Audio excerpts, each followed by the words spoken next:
जिस तरीके से टीम इंडिया ने प्रदर्शन किया और ट्रॉफी अपने नाम की, ये बहुत ही शानदार रहा। इसकी उम्मीद थी क्योंकि लगातार टीम इंडिया इस पूरे आईसीसी T20 की बात की जाए तो बहुत ही बेहतर प्रदर्शन कर रही थी और साउथ अफ्रीका को हराकर टीम इंडिया चैंपियन बनी है। और लगातार देखिए, हम दिखा भी रहे हैं आपको कब कब ट्रॉफी हमारे नाम रही। 1983 की बात की जाए जब कपिल देव के नाम ये जीत रही, और 2011 में महेंद्र सिंह धोनी, 2007 में महेंद्र सिंह धोनी ने ही अगुवाई की थी ट्रॉफी की, और रोहित शर्मा अब 2024 में वो कप्तान रहे और ट्रॉफी भारत के नाम। और ये अलग अलग जो कप्तान हैं, इन्होंने जीत के लिए जिस तरीके से स्ट्रैटेजी तैयार की, पूरी टीम को बांध कर रखा, ये काबिले तारीफ है। और रोहित शर्मा की भी इसके लिए तारीफ हुई। भले ही रोहित शर्मा इस मैच में देखा जाए तो वो बहुत नहीं चल पाए और जो उम्मीद उनसे थी वो उम्मीद पूरी नहीं हुई, लेकिन टीम वर्क अगर आप देखें तो वो टीम वर्क जो कामयाब होती दिखी, और उसी वजह से जो लास्ट के 2-3 ओवर थे उसमें साउथ अफ्रीका ने थोड़ा प्रेशर बनाने की कोशिश भी की। ऐसा लग रहा था कि ये मैच पलटेगा, लेकिन टीम इंडिया ने ओवरकम किया उस प्रेशर से और जीत अपने नाम की। तो इस वजह से ये जीत बहुत ही महत्वपूर्ण रही। प्रधानमंत्री नरेंद्र मोदी ने भी टीम इंडिया को और देश को बधाई दी और उन्होंने एक एक खिलाड़ी की तारीफ की, हौसला अफजाई की। प्रधानमंत्री नरेंद्र मोदी ने क्या कुछ कहा, किस तरीके से उन्होंने बधाई संदेश दिया, वो सुनिए। टीम इंडिया को इस भव्य विजय के लिए सभी देशवासियों की तरफ से बहुत बहुत बधाई। आज 140 करोड़ देशवासी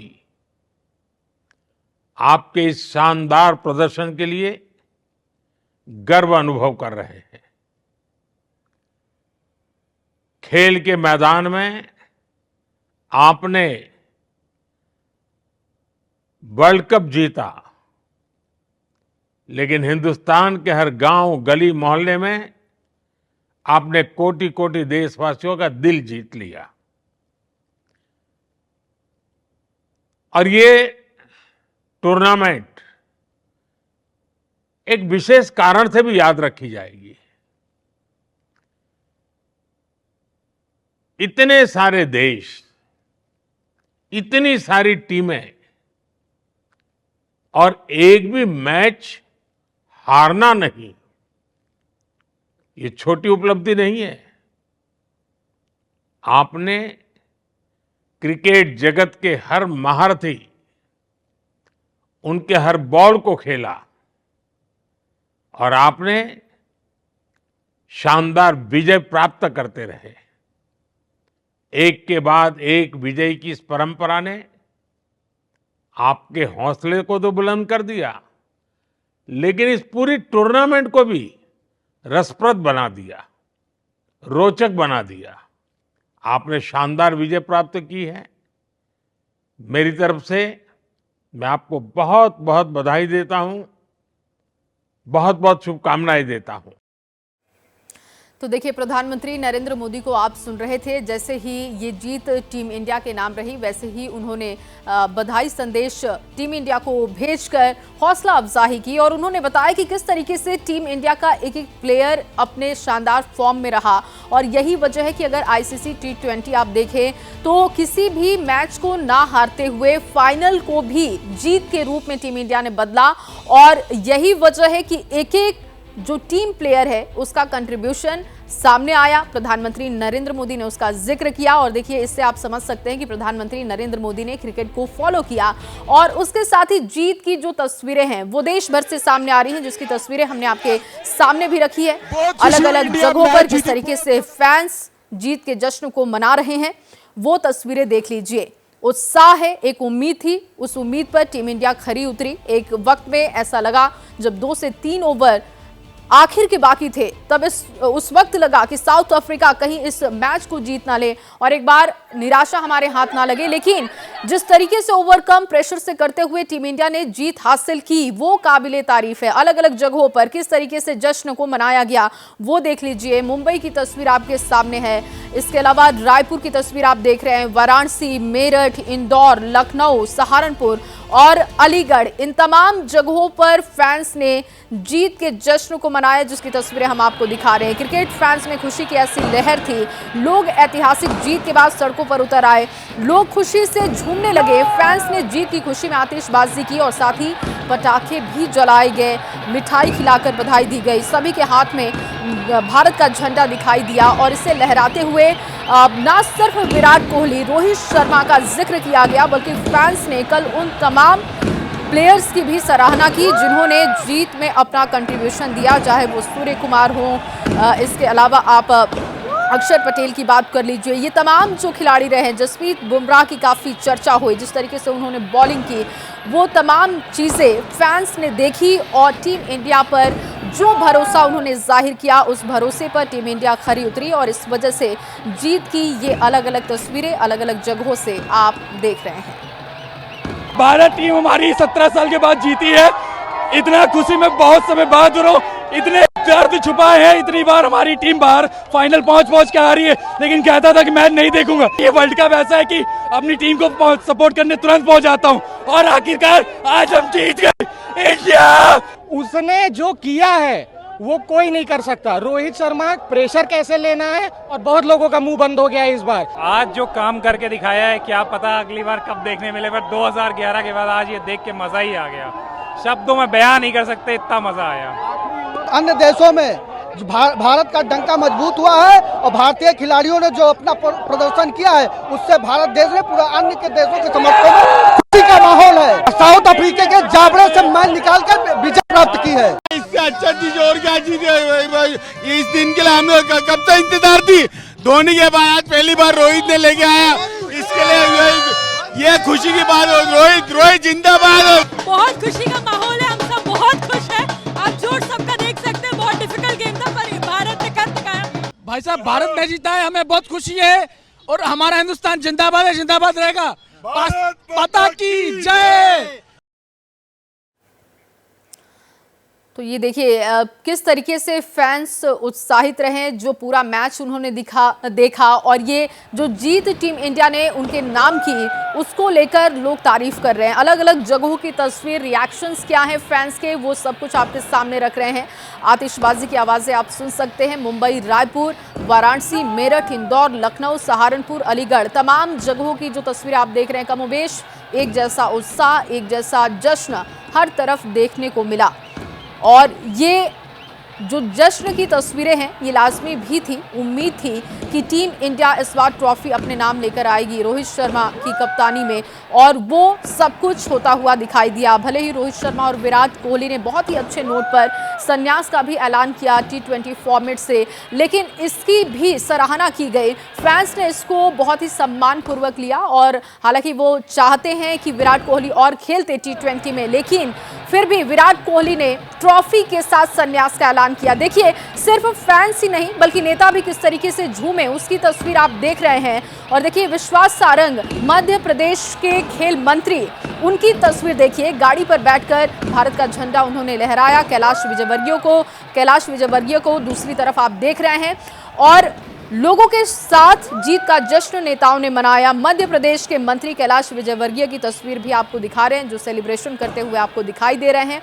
दूसरी तरफ आप विश्वास सारंग, जो कि मध्य प्रदेश के खेल मंत्री हैं, उन्होंने टीम की हौसला अफजाई कैसे की, कैसे हौसला बढ़ाया, वो तस्वीर देखिए। हालांकि बहुत तैयारी भी उन्होंने की थी, एक बड़ी स्क्रीन लगाकर अपने घर में वो मैच देखने के लिए टीवी के सामने बैठे रहे। अंत तक उन्होंने मैच देखा और जब टीम इंडिया जीती, उसके बाद क्या उनका रिएक्शन रहा, वो तस्वीर आप देख रहे हैं।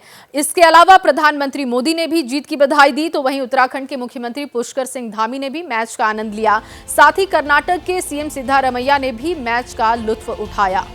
तस्वीरें आपको दिखा रहे हैं, विश्वास सारंग, कैलाश विजयवर्गीय, पुष्कर सिंह धामी, उत्तराखंड के मुख्यमंत्री और कर्नाटक के मुख्यमंत्री सिद्धारमैया, उन्होंने भी टीम की जीत पर जश्न मनाया। किस तरीके से उन्होंने मैच देखा वो भी आप देख रहे हैं। प्रधानमंत्री नरेंद्र मोदी ने भी जीत का जश्न मनाया। बड़ी खबर अब आपको दे दे। देखिए, ऐतिहासिक जीत के साथ ही क्रिकेट फैंस को मायूस करने वाली खबर भी सामने आई, क्योंकि विश्व विजेता कप्तान रोहित शर्मा और फाइनल के हीरो रहे विराट कोहली ने T20 इंटरनेशनल से संन्यास का ऐलान कर दिया। रोहित शर्मा ने कहा कि इस फॉर्मेट को अलविदा कहने के लिए इससे सुनहरा कोई और पल नहीं हो सकता।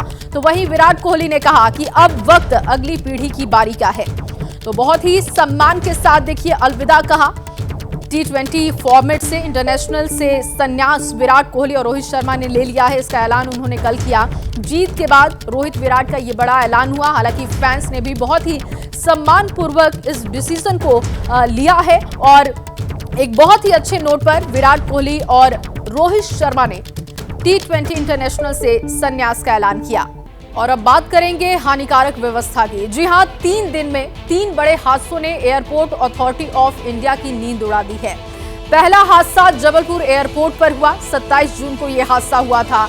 दूसरा हादसा 28 जून को दिल्ली एयरपोर्ट के टर्मिनल 1 पर हुआ था। और अब तीसरा हादसा राजकोट के अंतर्राष्ट्रीय एयरपोर्ट पर हुआ।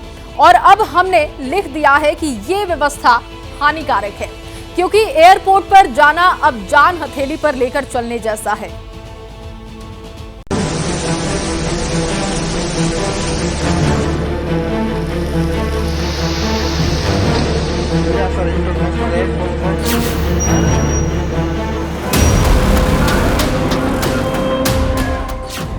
राजकोट में दिल्ली वाला हादसा, करोड़ों का निर्माण झटके में ढहा। एक तरफ दिल्ली में घटना हुई है, दूसरी तरफ राजकोट एयरपोर्ट में जो नया इंटरनेशनल एयरपोर्ट है राजकोट अहमदाबाद हाईवे पर, वहां पे बारिश के कारण जो कैनोपी गिरी और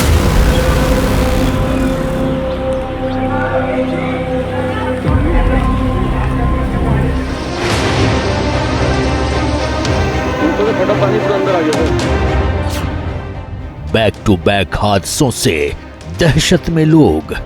कब ठीक होगा सिस्टम का रोग। जैसे बारिश हो रही थी तो उस टाइम पे बिजली कड़की, ऐसा लगा जैसे बादल फट गया हो। तो देखा तो एयरपोर्ट की डिपार्चर की छत गिर चुकी थी।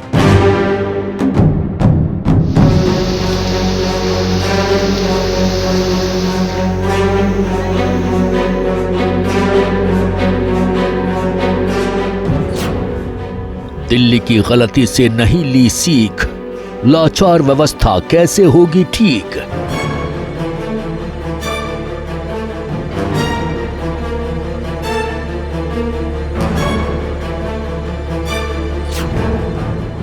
दुर्घटना की बुनियाद में करप्शन, कब होगा दोषियों पर एक्शन। जो प्रधानमंत्री साहब जो इनॉग्रेट किया वो दूसरा बिल्डिंग है, दूसरी तरफ है। जो यहाँ कोलैप्स हुआ है वो 2009 में।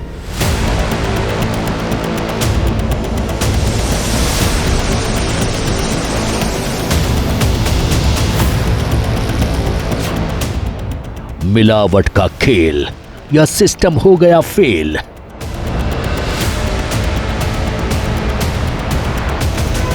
पानी पूरा अंदर आ गया सर। ये व्यवस्था हानिकारक है।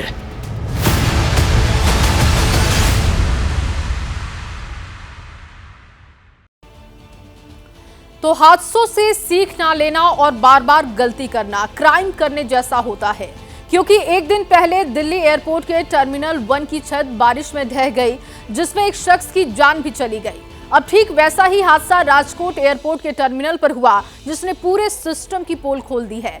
ये रिपोर्ट देखिए और समझिए क्यों हवाई सफर करने से लोगों को डर लगने लगा है।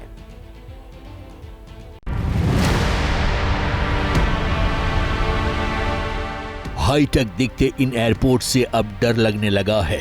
पता नहीं कब कौन सा हिस्सा ढह जाएगा और कब कौन इसकी चपेट में आ जाएगा।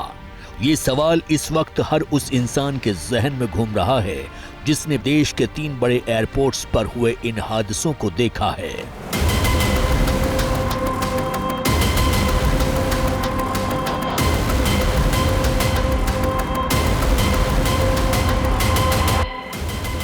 ये वो विशालकाय एयरपोर्ट हैं जिनकी पूरे देश में चर्चा होती थी। जहां से लोग दुनिया के अलग अलग देशों के लिए उड़ान भरते हैं। लेकिन अब लगता है कि इन एयरपोर्ट से उड़ान भरना किसी खतरे से खाली नहीं है। इसमें सबसे ताजा उदाहरण है राजकोट का अंतर्राष्ट्रीय एयरपोर्ट, जहां शनिवार को उस वक्त बड़ा हादसा हो गया जब टर्मिनल के बाहर लगी कैनोपी बुरी तरह ढह गई। जिस जगह ये कैनोपी ढही वो पैसेंजर का पिकअप एंड ड्रॉप एरिया था, यानी हर वक्त वहां यात्रियों का जमघट रहता था। लेकिन गनीमत ये रही कि जब ये हादसा हुआ तब वहां कोई यात्री नहीं था, नहीं तो बड़ा हादसा हो सकता था।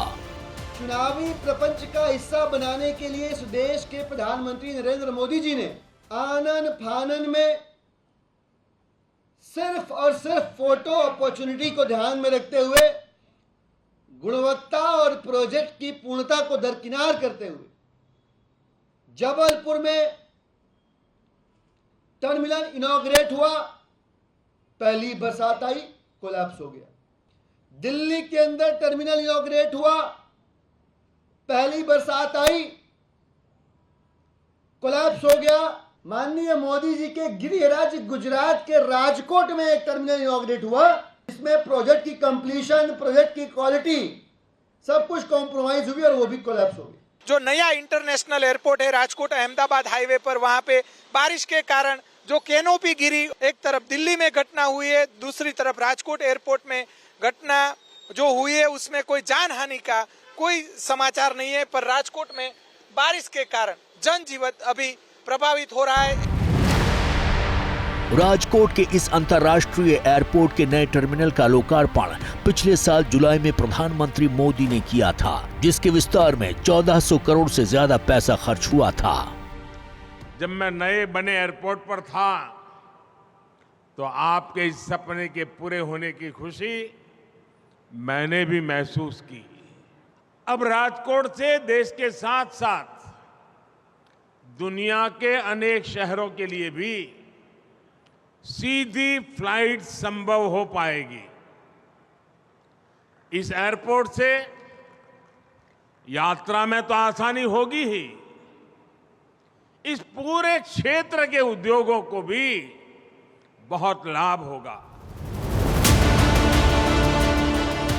उधर राजकोट एयरपोर्ट पर हुए इस हादसे के बाद राजनीति शुरू हो गई है। कांग्रेस नेता पवन खेड़ा ने इस पर निशाना साधा है।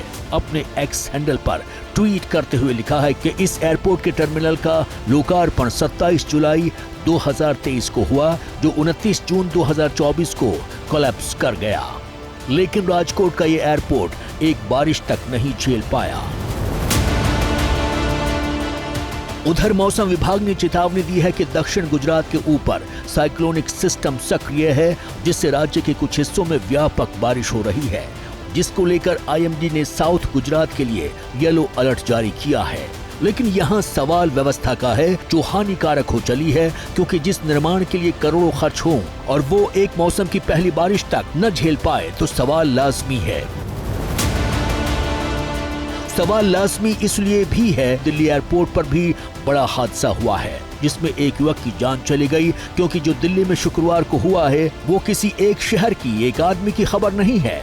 ये चिंता हर शहर और हर भारतीय की है, क्योंकि उसे मुआवजा या सिर्फ निंदा नहीं चाहिए, बल्कि घर से निकलकर घर वापस लौटकर जिंदा आने की सुरक्षा वाली गारंटी चाहिए। जो हादसा हुआ, जो टर्मिनल 1 पर मलबा गिरा, उस वक्त जो कुछ चश्मदीद यहाँ पर मौके पर मौजूद थे, वो इस वक्त हमारे साथ बातचीत के लिए मौजूद है, उनसे बातचीत करते हैं। बारिश हो रही थी, बारिश होते अचानक से मतलब गड़गड़ाहट हुई, जैसे बादल फटते हैं, बादल फटने की आवाज़ आई, उसके बाद बिजली कड़की की, बिजली कड़कने के बाद मतलब धड़ाम से ये छत गिरी और नीचे जो पैसेंजर आते हैं अपनी फ़्लाइट लेने के लिए, वो थे, कोई टैक्सी ड्राइवर से, कोई प्राइवेट गाड़ियाँ थी, वो मतलब कि वो छत के नीचे दब गई। जो छत को स्टैंड करने वाले पिलर थे उनके नीचे गाड़ियाँ दबी। ये जैसे बारिश हो रही थी तो उस टाइम पे बिजली कड़की, ऐसा लगा जैसे बादल फट गया हो, तो देखा तो एयरपोर्ट की डिपैचरी छत गिर चुकी थी। दरअसल बारिश का बहाना बनाकर जिम्मेदारी से बचना बहुत आसान है, लेकिन उस आदमी का क्या जो जान हथेली पर लेकर चल रहा है।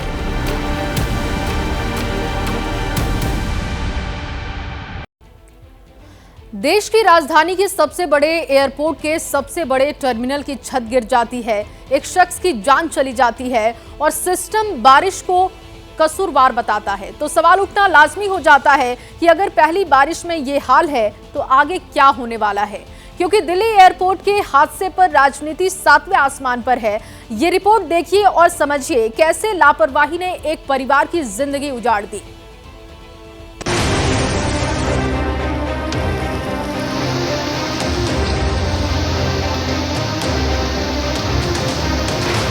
जाने चली गई हैं दिल्ली एयरपोर्ट पे। ये सिस्टमिक करप्शन है जो टॉप से चलता है, इसलिए जगह जगह लीकेज है। ये सरकार जगह जगह से लीक कर रही है। यहाँ हम आज सारे दुनिया में तीसरे स्थान पर पहुंच चुके हैं। तो इस समय अगर इस तरह की घटना घटे तो एविएशन सेक्टर की जो तस्वीर बने हुए हैं उसमें पूरा असर हो सकता है। 15 साल के बाद अब हो सकता है कोई मेंटेनेंस की बात हुई हो, कोई और कोई कारण हो, और L&T जैसी कंपनी ने अगर मैन्युफैक्चर अपना कंस्ट्रक्शन करने के बाद अगर कोई 15 साल बाद दुर्घटना होती है तो दुर्भाग्यपूर्ण है। टर्मिनल 1 का हादसा अत्यंत शर्मनाक जनक है कि भारत के प्रधानमंत्री जिस टर्मिनल 1 के हिस्से का 10 मार्च को उद्घाटन करते हैं, आज 2-3 महीने के अंदर वो धराशायी हो गया।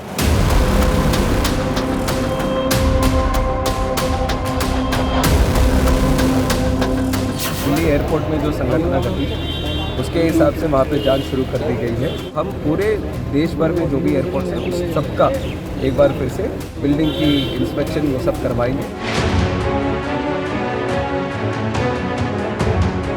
किसी भी देश की राजधानी का एयरपोर्ट उसकी रीढ़ होता है, क्योंकि सबसे ज्यादा उड़ान अगर कहीं से भरी जाती हैं तो वो इंदिरा गांधी इंटरनेशनल एयरपोर्ट से भरी जाती हैं। नमस्कार, मैं हूं ज्योतिषाचार्य संजीव शांडिल्य त्यागी। भाग्य की बात में आपका स्वागत है। आइए सबसे पहले आज का पंचांग देखते हैं। आज संवत 2081 आषाढ़ कृष्ण पक्ष की नवमी तिथि दिन में 12:19 तक रहेगी। उसके बाद दशमी तिथि आरंभ हो जाएगी। आज 30 जून 2024 रविवार का दिन है। आज रेवती नक्षत्र, अतिगंड योग तथा गरकरण है। आज चंद्रमा का राशि संचार प्रातः 7:32 तक मीन राशि में, फिर 7:33 से मेष राशि में सारे दिन रहेगा।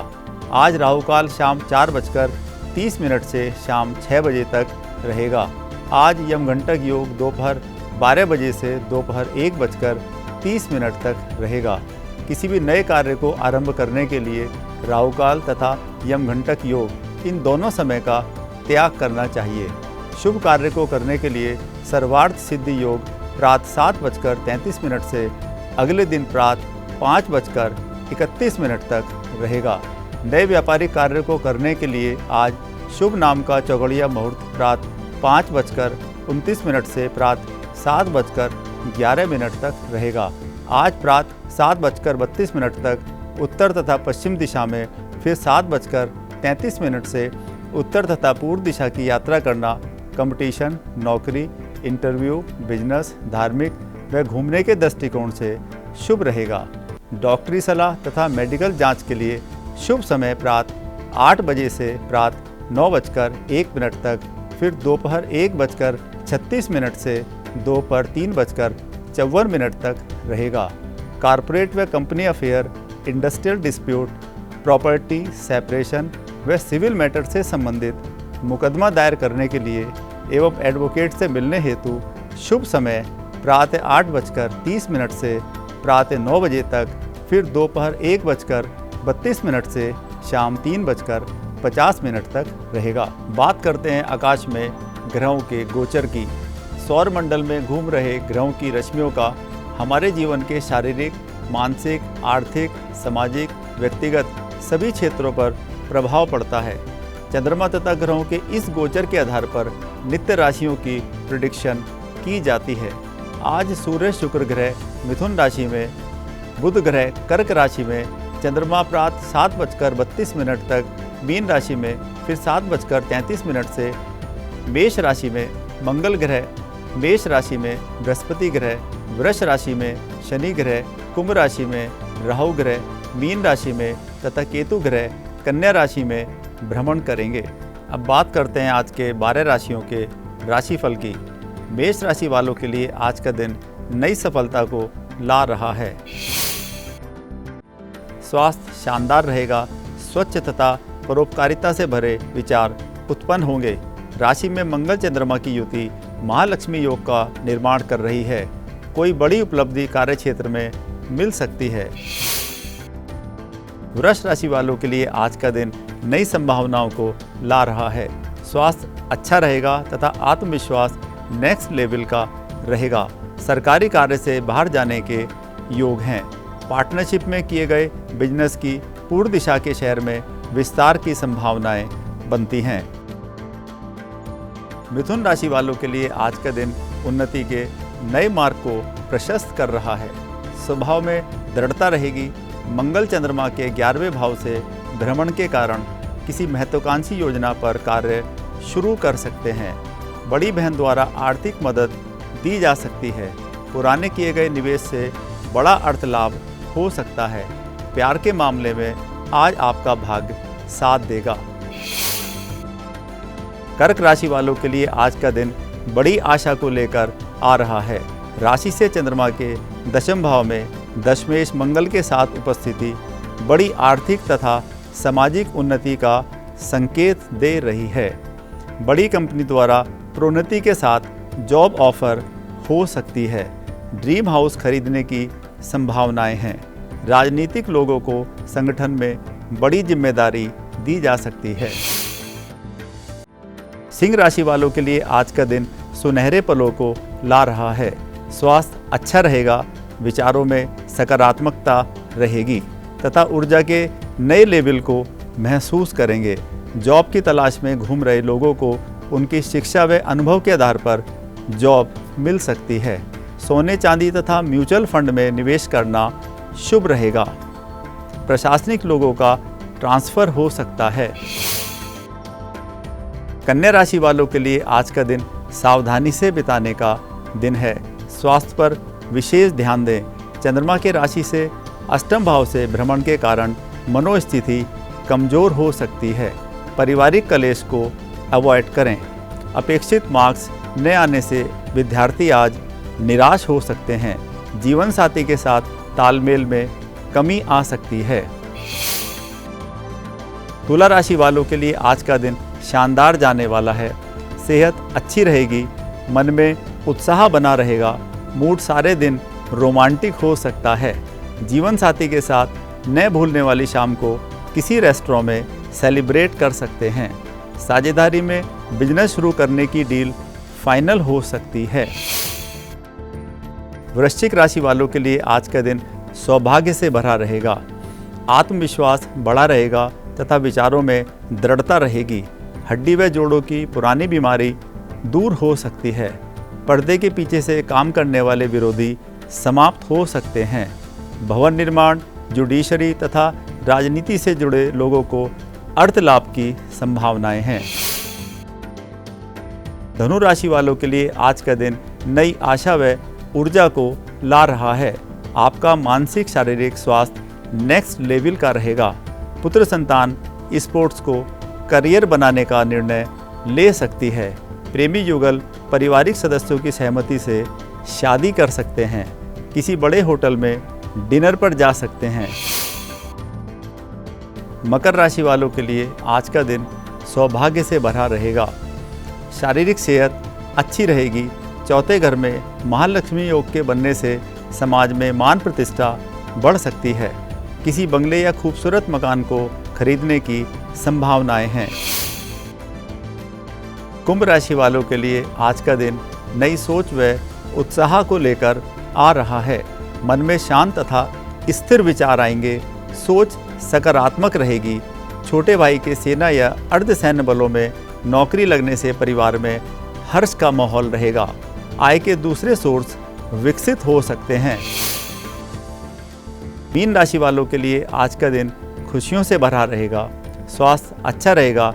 पारिवारिक दायित्व को पूरा करने में सफल रहेंगे। बैंक एफडी तथा सोने चांदी में निवेश करने का अच्छा समय है। कमर्शियल प्रॉपर्टी में निवेश करना शुभ रहेगा। परिवार में कन्या शिशु का आगमन हो सकता है। अब बात करते हैं आज के वास्तु ज्ञान की। हमारे प्राचीन ऋषि मुनियों ने मनुष्य जीवन व आवास पर पड़ने वाली ब्रह्मांडीय किरणों व पंचमहाभूत तत्वों भूमि, आकाश, वायु, जल, अग्नि से मानव जीवन को कैसे अधिकतम लाभ पहुँचे, इसलिए वास्तुशास्त्र का निर्माण किया है। फ्लैट, भवन, कोठी या बंगले में मुख्य द्वार का महत्वपूर्ण स्थान होता है, क्योंकि गेट में प्रवेश करते हुए उस स्थान की चुंबकीय तरंगें मनोस्थिति को प्रभावित करती हैं। अतः यह कोशिश करनी चाहिए कि मुख्य द्वार पूर्व दिशा की तरफ रहे। दक्षिण पश्चिम दिशा में द्वार का न होना शुभ रहता है। यदि मकान या भवन पूर्वमुखी हो तो मुख्य गेट ईशान और पूर्व दिशा के बीच में बनाएं। यदि मकान या भवन दक्षिण मुखी हो तो मुख्य द्वार आग्नेय और दक्षिण दिशा के बीच में बनाएं।